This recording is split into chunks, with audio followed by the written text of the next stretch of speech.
Good afternoon, everyone. Hello, everybody. Welcome to Cheap Popcast Live, the unprofessional live show about professional wrestling. I'm your host, Dave Deviated Septum Rudden. I'm Hank, in it for the Steel Cage Gilbert. Brett Bullet Club Brelston. Good work. Chris the Invisible Antista off mic, but taking your feedback, so Yes. let us know what you think about these respective matches. Yeah, we're talking about the big matches of the week. We usually just do three because there's 3 big shows per week. TNA, and TNA. No. Raw, NXT, Lucha Underground. But we had a pay-per-view this week, Extreme Rules. So we're starting off with one of the best matches of Extreme Rules, that being AJ Styles against Roman Reigns. I mean, this was just one of the better WWE shows in quite a while. Like, kind of what you wanted WrestleMania to be, because even Payback wasn't what you wanted WrestleMania to be. But it really was. And, you know, I want to give this one more credit because the 4-way was incredible, but it had 4 people to share all the moves. Then, for the most part, the AJ Roman match was all them. Like, and their families. Yeah, and their families, but they were killing each other. Yeah, it was really, really brutal. And unlike Chris Jericho against Dean Ambrose, which took a while to get to the fireworks factory that was Chris Jericho falling on push pins. Sit on attack. This was like an entire match worth of like AJ getting thrown into shit and getting hit, and Roman getting hit really hard by AJ. I just think it did better for both of them than last month's match did. I mean, look, that Asylum match was just boring. Yeah, but the ending was just great. No, sorry. I mean, it was working towards a good ending, and I definitely was shocked. Like, I was sure when they pulled out the bag of thumbs, when somebody saw him take down the bucket, I think Brett said, "Oh, thumbtacks." I was like, "No, don't be stupid." Did. Oh, you said I it, Chris? did, and I got scolded because it couldn't like, be thumbtacks. The only right person in the room. Don't you guys carry your thumbtacks around? Yes, in a velvet bag all the time. You need it. That and my Crown Royal. But even when he poured it out, I was just like, they're not really gonna fall on the thumbtacks. Or Dean is wearing like some sort of like other vest underneath his wife beater that will absorb all of those. But no, it's the guy who wrestles in his underwear that got it all over his back and elbows. I don't know how to feel about this, but Night and Dehumidifier saying Henry's Michael Cole, Brett is JBL, Chris is JR, and Dave is the King. Does anybody agree with any of those alignments? No, the King. Lawler. Yeah, I mean, I do make those puns. I don't like being Jerry. I don't like being Slide Michael aside. Cole. I don't really recommend watching Main Event all that much, but this week, Certainly Jerry not. Lawler on Main Event, probably on SmackDown too, he's wearing maybe his most hideous shirt ever. It's almost culturally inappropriate. So just think about that when you watch it, because I just watched it and I'm like, my mouth was agape. I'm like, what are you wearing, King? And that takes a lot for me to say that. I mean, I was quite annoyed to hear him make a joke on Extreme Rules calling Lana a mail order bride. That's a Russian joke. A bunch of people talking about liking Extreme Rules, but a piece for me saying the Jericho-Ambrose match is a snore fest until that spot. Yep, definitely. But almost everything else delivered. Like the opening, the tornado tag was good. Rusev just beating the crap out of Kalisto, I liked. New Day and Vaudevillains was short, but I thought it made the Vaudevillains look all right, and hopefully they aren't getting Ascension. When you say Vaudevillains, I keep hearing Bob Dylan's. Yeah, the Bob Dylan. Yes. Bob Dylan's. I'm the greatest in the world. But yeah, the Corey match stole the show, but this was damn good too. Well, the Rusev also, I love seeing Rusev just murder Kalisto. But yeah, so the main event, AJ and Roman, was great. Like, and I made it clear now that it seems, AJ versus Roman is over. It's done. And so you look back on it, and it was just like they knew AJ as one of the best performers on earth could give Roman a great match. Multiple great matches. And he was just immediately like dusted, like brushed away at the end of the match. Like, okay, you go now. Get out of the ring right now. Here's Seth Rollins. Everyone's gonna cheer for him and forget about you. Yeah, roll out of the ring. Do not stand up. Roll up the ramp and roll back behind. Don't make eye contact with the camera. Please leave. JDB Sterling is saying, I haven't gone back to rewatch, but I could have sworn Roman kicked out of the first Styles Clash at 1. He probably didn't last, but it was like 1.9 maybe. Well, yeah, there were a couple that was just like... You were losing your mind over him kicking out his Styles finish. So look, I really didn't want to become a cliche of myself, which I guess which I guess is a Michael Cole-ish thing to do, is become a cliche of yourself. But so, I forget the first time somebody kicked out of a Styles Clash, I got mad about that. Jericho, And and then it was one before WrestleMania. Yeah, Fastlane. At Fastlane, he kicked out of it. I got pissed off. At WrestleMania, it was like, nah, I'm not going to get pissed off if it happens. But then it happened at the obvious close match. I'm so mad I'm going to throw up. Yeah. And then at this show, I was like, I know he's going to kick out of the Styles Clash. Fine. I won't be mad. And then when one of it happened, I was like, cool, okay.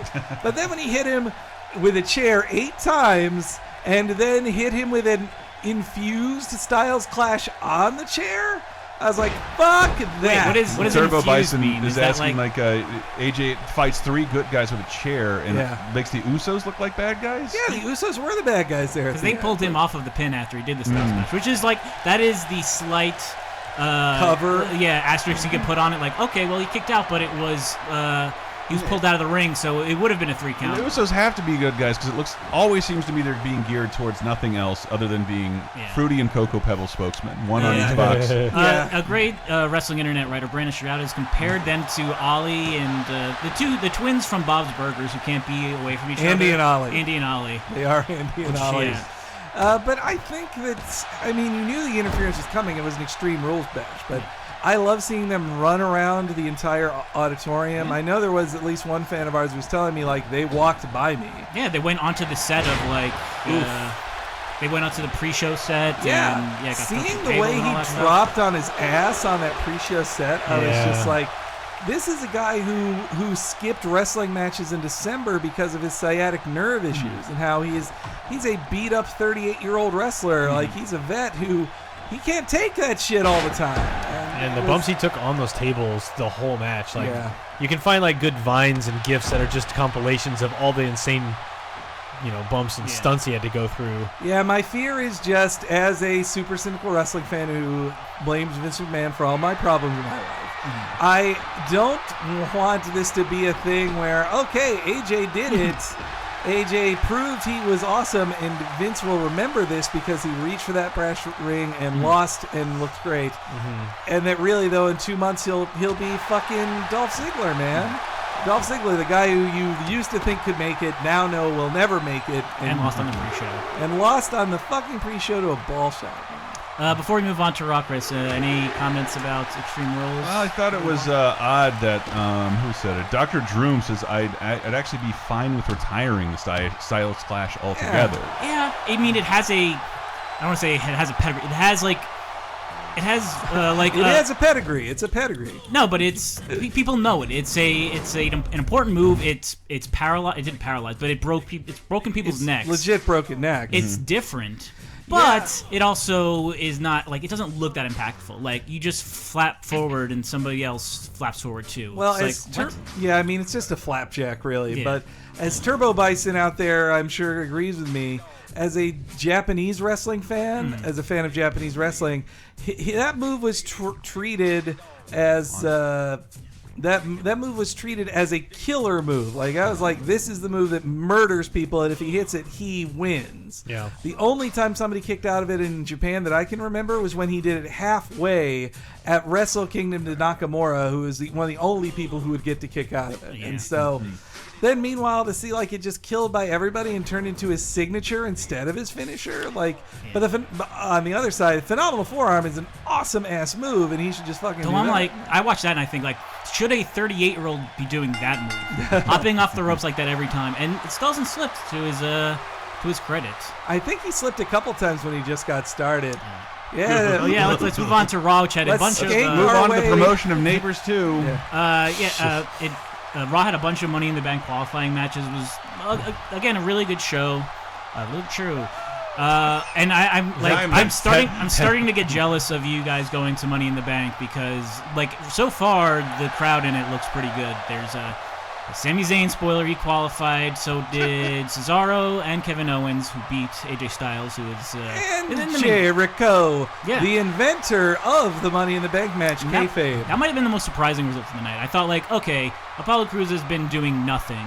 So let's give him something and put him in the Money in the Bank match. But he lost. I think he had a pretty bad botch in it too. Yeah, there's actually I saw in Squared Circle, the Reddit forum for wrestling, but he actually apologized. You could hear him apologize to Jericho for fucking up the end of that match. He should have. Like, he did a kip up while he was doing a Styles Clash. Like, yeah, just like immediately crashed into each other. But like, yeah, it was actually a tough choice, like for which Money in the Bank qualifier was best. But like, just Sheamus and Sami Zayn, for how different they are from each other physically, but also they're both gingers, so they've got that in common. They're both red guys who do big boots. But I love seeing Sheamus with like small dudes and just throwing them around, and he's able to do that with Sami Zayn, like almost like he did with Dolph Ziggler for fucking 6 months last year. Yeah, Daniel Bryan as well.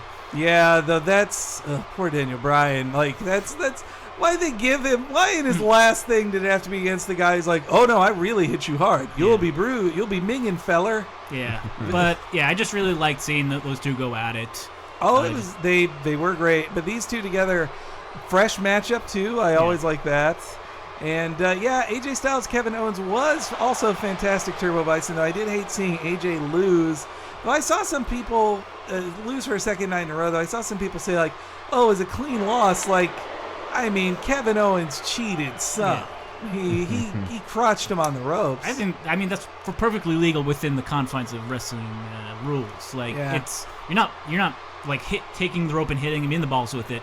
You're making him fall onto the ropes in that way. So of course, Sheamus hasn't been fired because he is promoting Teenage Mutant Ninja Turtles out of the time warp. Out of the shadows. Out of TMN the shadows. Toots. Yeah, TMN that's Toots. the easy way to remember it. But yeah, I loved Sheamus and Zayn. The ending was really great. Like Zayn getting decked in the face, but quickly getting in the ring, kind of turning the haluva kick into sort of a flash finisher. On the level of the RKO, where it's like he'll like slip right in the ring and just hit you with it like immediately, just like at Extreme Rules, where he started off the match just by clocking Kevin Owens in the face. And as our Patreon commentary showed, he did that to win the first fall in his match with Cesaro. Like, I like that it can be that. I was thinking of it more like it's more like HBK's the super kick, a classic super sweet chin music, not just the super kick everybody and their mother does now. Jesus Christ. But I do want to see Usos versus the Young Bucks, even though the Young Bucks would lose to the Usos, I'm sure. But yeah, I also really like Cesaro versus Miz, kind of showing that like Miz can hold his own in a one-on-one match. He still can have a damn good match. I mean, granted, it has to be against somebody like Cesaro, but like, you know, you could say like, oh, he was the weak link in the Intercontinental title match at Extreme Rules, but like, I mean, he's never going to be the best, but he's still damn good with the proper partner. Yeah, Miz can be really good, but he also, I mean, he is a better, other than Kevin Owens, he's the best talker of those four guys. Yeah. But yeah, Sheamus, I'm with you that Sheamus, I'm with Turbo Bison as well, that Sheamus is good. Like he brings don't up, like him because he's not indie. He didn't. Well, he's just like his character. He's never has interesting character or personality things going on. He's a good wrestler. Yeah. Like he can put on good matches and that look impactful and strong. But like as he looks pleasant and disgusting at the same time. I mean, like he kind of started a feud with Apollo Crews on Raw. Just he beat him up backstage. So I'm like, well, okay, I guess that's what's happening. Like, Crews will the probably whitest beat man him versus the blackest man in WWE. I didn't think about it that way, but I mean, but it'll be good to see those two. For all those folks with black and white televisions, they know who to root for. One is a buff-ass white dude who hits really hard, and the other is a buff-ass black dude who like can fly around surprisingly for his size. So I think they'll have a good match. The Bank, since they both lost the qualifiers. Turbo Bison, I agree that Mark Henry match was really good, but my favorite Sheamus match coming to mind, well, definitely the Extreme Rules rematch with Daniel Bryan post their 18-second bullshit. Yeah. But also, I really enjoyed Sheamus's match with Cesaro at Night of Champions. Yeah, that was good. They bashed each other so much, like. I was just like, Jesus, you guys know this is fake, right? Like, oh my God. But I think my favorite stuff from Raw actually happened outside of the ring. Like, I do the coolest thing that happened on Raw, which people disagreed with me, but like, Charlotte Flair was not like the clearest on the microphone, but she had like the most emotional promo one person could ever have, which is telling off your parent. Like, she basically fired Ric Flair, and yeah, like she got caught up in like shushing the what chants, which are just stupid. But I like, never want to hear another what chant in my life. They don't do anything. Like, they prove nothing. They're just throwing off people during interviews. Which sucks. But like the fact that she was so impassioned, and Ric Flair has that'll be the addition for the next game is when they can actually put the what's in the crowd chants. But Ric Flair crying, which he can do on a dime, I think. Yeah, he's got enough tragedy and get 9 cents back. What do I want to pull from now? Yeah, he'll do it while promoting a video game, for God's sakes. But him crying in the ring as his daughter tells him off is kind of, it was really moving. And then backstage, like, he says goodbye to Arn Anderson on TV for what might be the last time, and can't even do an interview. Like Ric Flair, who is the consummate microphone talker guy. Well, if I was WWE, knowing the mortality rates of all these wrestlers, every last appearance, don't think that, but they'll be back in 3 months. They might not be. So treat what you think is their last appearance for a while as what could be their real last appearance. It is weird to watch something like last year's WrestleMania that we were at. Roddy Piper, his last appearance was there. Just a random backstage interview where he did yes chants because Daniel Bryan in WrestleMania? Yeah, it was a backstage thing. Yeah, I remember. That was, he didn't do any other I was filming, so I was watching it on the Titantron, but I could also see backstage and filming it. Oh, really? Yeah. Wow. So the negative I would say about the Sheamus Zayn match was just the outcome of it. Should have done more for Sami. Sami beating the guy who was who was champion in December. Him beating a multi-time world champion should have really raised his stock, but Sheamus, thanks to the League of Losers, was just it doesn't fucking matter. They're having to rebuild Sheamus now. And hearing Michael Cole even correctly say, what a change of fortunes that Sheamus, the guy who won last year's Money in the Bank, won't even be in it. Yeah. Good. But another out of ring segment, basically. Enzo Amore returning to. That was hot. He wasn't in the match with Colin Cassidy, but basically was what he does best. The backup who just yells shit at the opponents. I want his character to be the guy who drops his mic all the time, but that he's always too excited. Now this didn't happen in the match. Yeah. That crazy DDT. Well, he dropped it when he came out then, and I think he dropped it at Payback as well. Yeah, before his concussion. It's a pre-concussion symptom right there. I mean, do you think 2K17 will let you turn up the SMARC meter on the crowd, where they'll start doing the wave or chant "We are awesome"? You should probably campaign to get one of us in there. So just photograph me. They're just down the road from here, man. Yeah. So before we move on to NXT, any particular comments from the crowd? I was just looking at Turbo Bison, and he's like the people didn't like the Charlotte thing, or just didn't agree that was the best thing on Raw. Some people thought she did bad acting.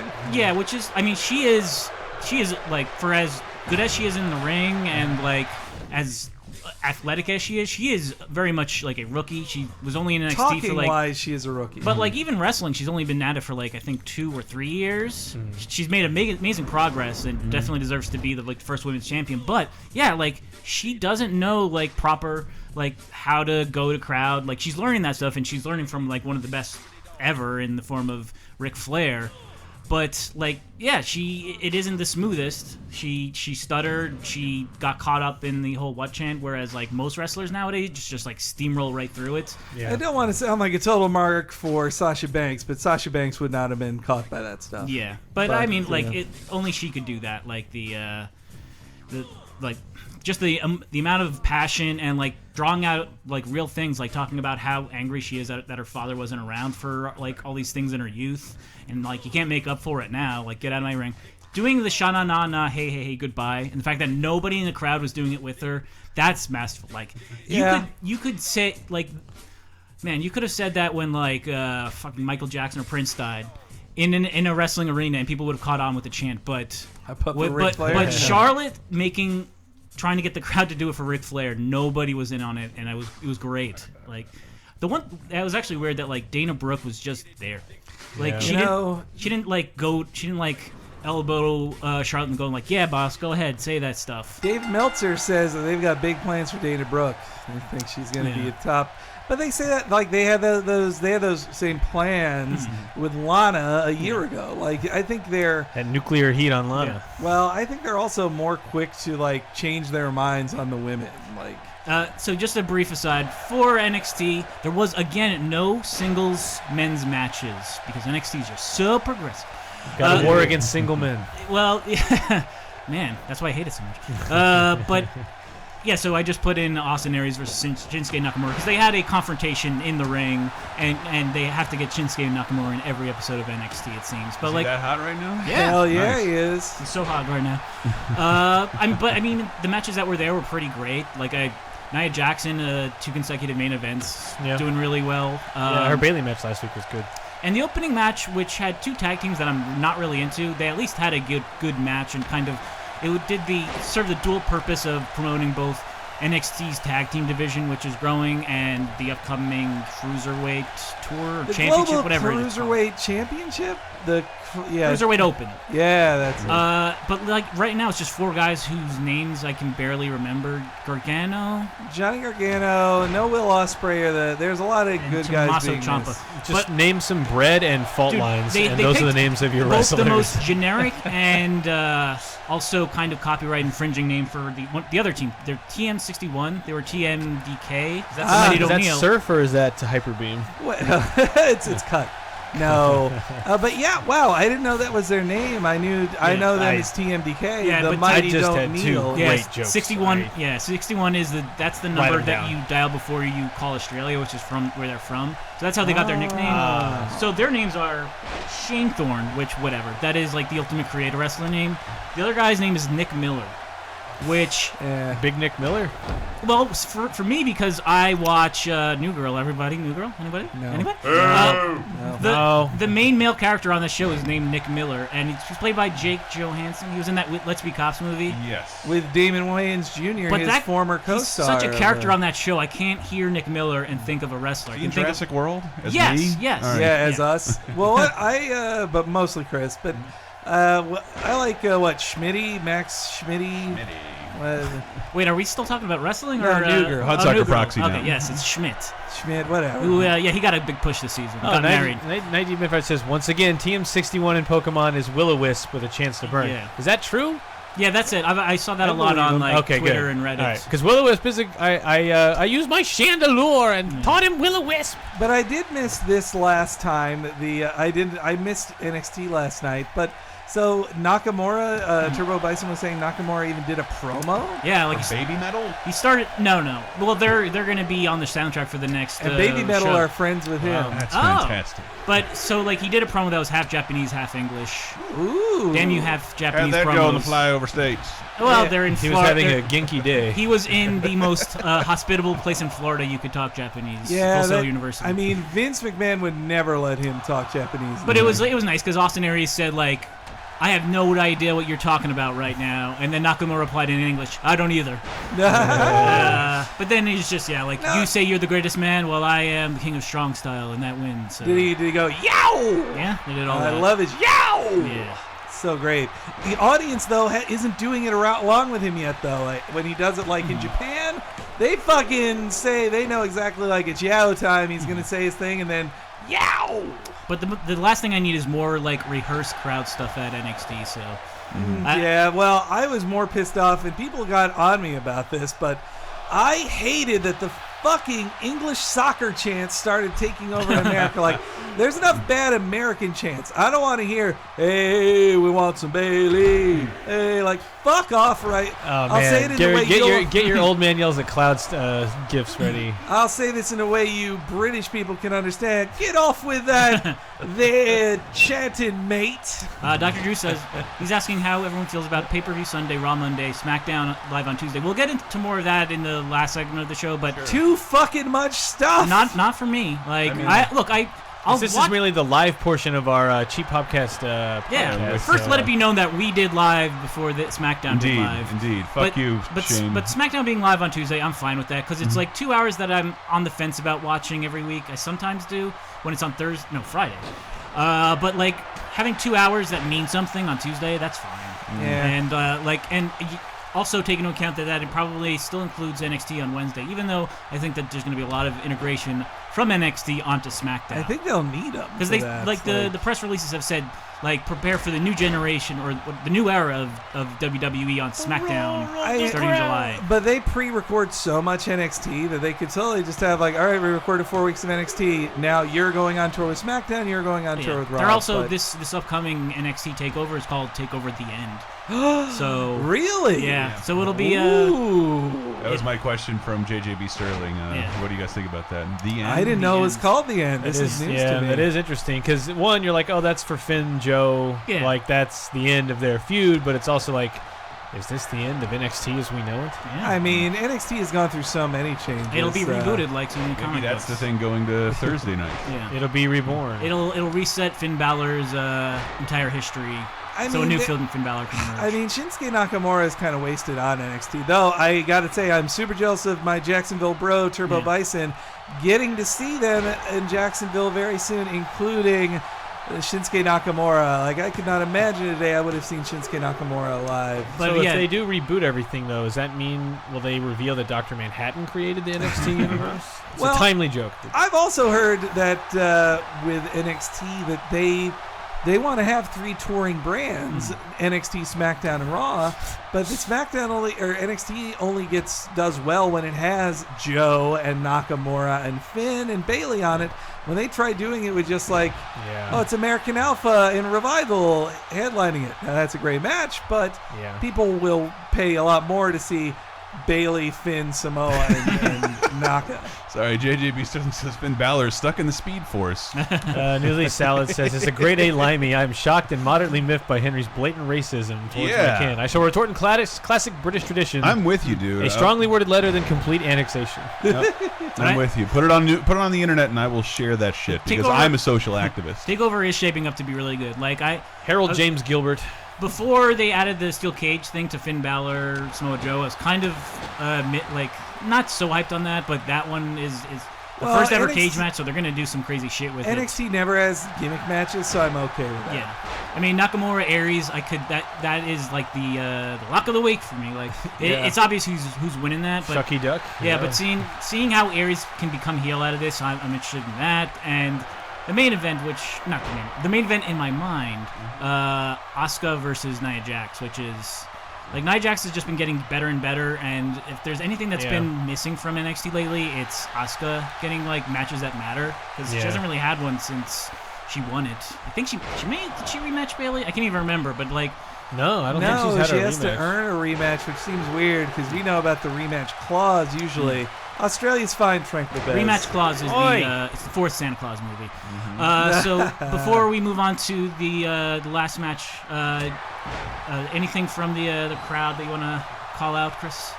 I mean, we were kind of pulling them up as we went, so I think we're. I just want to repeat. I'm so glad to see Nakamura really, really succeeding. Like he exploded on the scene with that Sami Zayn match and has not slowed down since. I've been loving Nakamura. Was my favorite guy in New Japan. He was the most WWE guy in New Japan. When is Money in the Bank? Because I'm wondering if that's close enough. June 19th. Yep. Okay, that's close enough where it could be like Crisis on Infinite WWEs, where you start to see NXT bleed into WWE matches. They have 2.5 weeks from June 8th to Money in the Bank. They could do stuff. They could start mingling and blurring the lines. Yeah, the draft is until July 11th, though, I believe. I didn't watch at all during that brand split, so I'm actually excited about this. Yeah. I don't want them to do 2 belts. I want one world heavyweight champion that can appear whenever, wherever, but not the main belt for SmackDown and a main world belt. That confuses me because then eventually you're going to unify things again. It's cyclical, which means again you'll have to then unify 2 belts, and it's that. There's just that year in 2013 where every champion carried 2 belts. Yeah. And Orton or Cena walk out and you're like, why is there 2 belts? And then you have to explain, well, the brand split. Yeah. And it just, I don't know. It led to some good moments like Paul Heyman being the lead on NXT or SmackDown and just making that show amazing. And 2011 I thought was a really good year for SmackDown because that had better feuds I thought than WWE. But let's move on to Lucha Underground.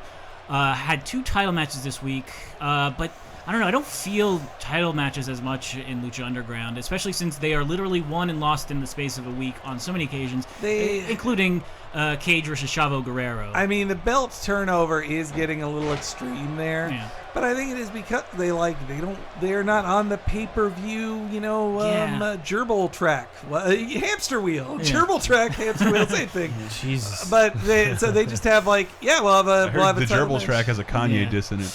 If hamster wheel went to TNA, they'd have to call it gerbil track. What's the gerbil track? This is an excellent joke that no one cares about. That's great. No, but This anyway, is the best place to do that. That's joke, the name of the network we're on, by the way. So I'm just tired of Chavo. I'm not the biggest. Chavo sucks, man. I agree. I don't like Chavo that much. And in Lucha Underground, he's one of the most useless characters. Yeah. But this match that they had with Cage, he was good in it. Granted, he is, I think, over 40.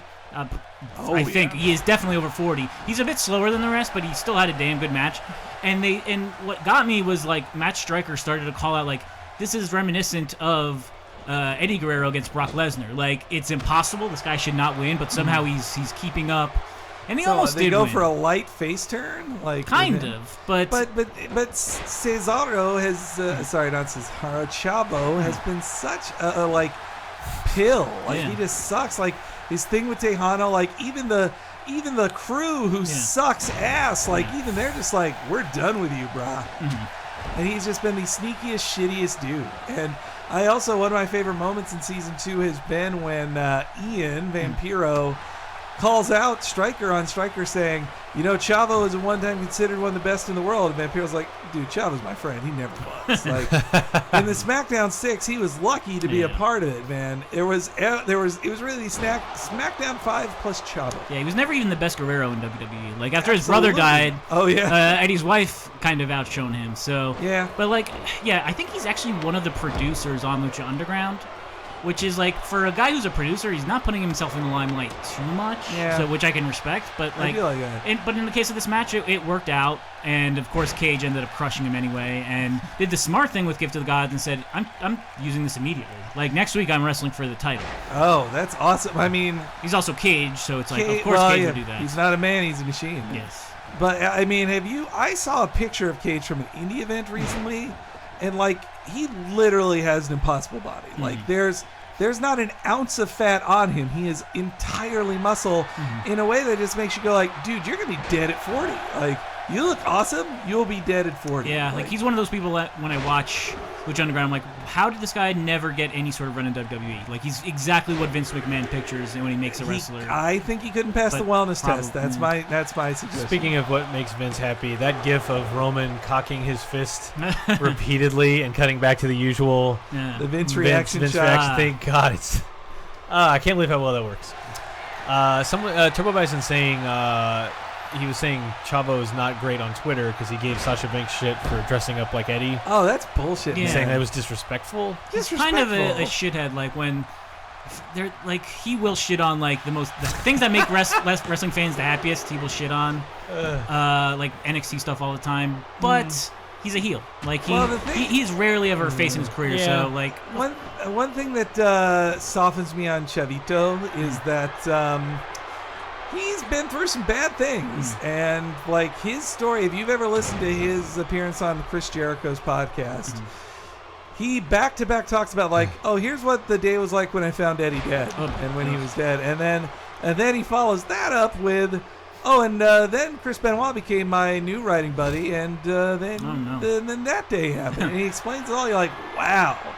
But that's the kind of stuff you only get to hear from people who don't work at WWE. Yeah. They don't talk about it otherwise. I just love the idea of referring to FCW as pre-crisis NXT. That is great. There's some other good matches on Lucha Underground. There was a Mascarita Sagrada, the little person wrestler who's being managed by Famous B. He's a infomercial manager who, is signed with this small person wrestler. And he fought Joey Ryan, who's basically Paul F. Tompkins, the wrestler. Yeah, creepy 70s, mustache. He's 70s porno wrestler. A hybrid of the two. If they did a fusion dance, sure. But good. Going off of Joey Ryan's biggest claim to fame, I think, which is that he's got penis-based offense. He's an unbreakable penis. Yes, he a couple months ago he basically threw a Japanese wrestler around by just moving his penis while the Japanese wrestler grabbed it. But to do the job. In this match, because it's a little person wrestler, he will go for the balls. And he went for Joey Ryan's balls and hurt his own hand because Joey Ryan's... Apparently his penis is made out of adamantium. You comic book guys, right? Yeah. Adamantium. That's the right thing. Sure, yeah. And yeah, that helped Joey Ryan win the match. And then there was also the 6-man tag match for their Trios Championship, which was Rey Mysterio, Prince Puma, and I forget who's the new one. Dragon Azteca Jr. Yeah, against Duke Puma. Yeah, against sorry, I wish I'd watched the episode. The Darewolf. And, you mean PJ Black, Jack Evans, and Joey Ryan? Yeah. Well, not Joey Ryan. Oh, okay. I think it was Johnny Mundo. But anyway, that was a good match. But again, like, I was just getting into Rey Mysterio and Prince Puma and Dragon Azteca being like the past, present, and future of Lucha Underground, and they lose. And it's like maybe they'll win it back, but like I just want to see a couple people have like lengthy title reigns and not just the main title having. Sometimes I wonder if they change those titles so much because they're like, and we're done. We're at the end of a taping. Let's have a title change. And then when they then resume in 2 weeks, okay, new stuff. Oh, we want a different champion. Though I would hope Matanza's gonna stick around. I mean, this isn't a spoiler, or it is a spoiler, I guess. But knowing that Matanza injured himself during season 3 filming, lets you know Matanza's going to be sticking around. But it is tough for them. They've got a lot of I've got a circling group of people. But I like Cage. I like what a monster he is. I miss when people were monsters like him. I worry, but it is. Well, he also was involved in one of my least favorite things that happened on Lucha Underground recently, where in his cage match with Johnny Mundo, they did a chair shot to the head, which should never happen again. Like, that absolutely never happened. And this is like one of the few shows where you can edit that out. Yeah. And they didn't, so. It's like morally, with what we know about brain damage, look, you can't avoid concussions in this job, but in that job it would seem. But the one way to help is to never hit people in the head with a chair. Yeah. I don't know. Where's the science that says if I don't do that, I don't get a concussion? And I do love his finisher. Such a good finisher. But yeah, I mean, I don't harbor any delusions that he'll become the Lucha Underground champion. But Cage versus Matanza in the match of the insanely buff guys who can still move around a lot. Yeah. That'll be a good match. I mean, after the Mil Muertes Matanza thing, now it's another Monster v Monster thing. Yeah. So they can get all their Monster versus Machine. They can get all their big guy versus big guy stuff out of the way, and then Matanza can start facing smaller dudes again, like Pentagon Jr. or Prince Puma. But that'll do it for Cheap Popcast Live. Thanks for submitting all these questions and comments. You guys should watch Lucha Underground. You can get Sling, I think, or just subscribe via iTunes. And if you have Comcast, it's available on Xfinity for you. If you're getting it in less savory ways, buy a T-shirt or hat from them, just to show that this wrestling show on the small network should be getting support. And that's why I talk about it every week, because I love it, and it's got the best storylines and some of the best wrestling, and just a great show in general. But yes, that's This Week in Wrestling. Thanks for tuning in to Cheap Popcast Live. We'll be back next week with more wrestling chatter. See you then. Bye.